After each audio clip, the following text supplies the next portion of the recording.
So I've had another little practice and I think I've got this set up with the jig properly. So I have two stop blocks either side of the router, and they will stop just where the pencil line is. What I also have is two sacrificial pieces of wood either side of the beam here, and this allows the base plate to rest, so that when I'm going backwards and forwards and side to side, that I'm not going to lose the base plate down the hole that I've just routed. So I should have enough clearance to do the whole groove. I've set the plunge depth so that it's the same depth as this plank just here, and that should be a nice groove to rest the tabletop into.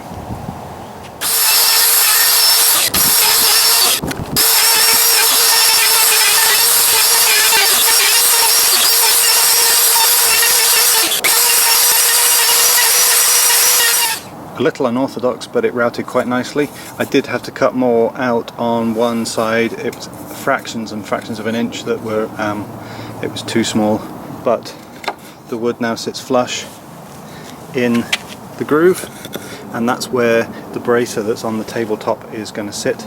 That's going to sit quite nicely there, and that means that we can then screw the tabletop to the table frame.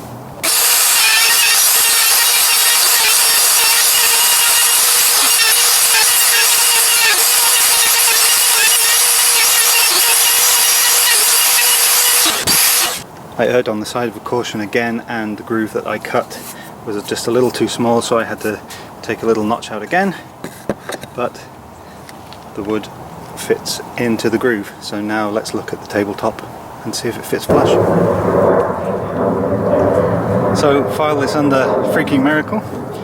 The groove is actually in line with the bracer that's across the table, and the wood fits in the groove. So I need to secure this down. I have to tip the table upside down and secure it down, but before I do that, then I really have to go through and sand everything, and then I'll start looking at putting the tabletop onto the frame properly and screwing in all the braces that we have on the table.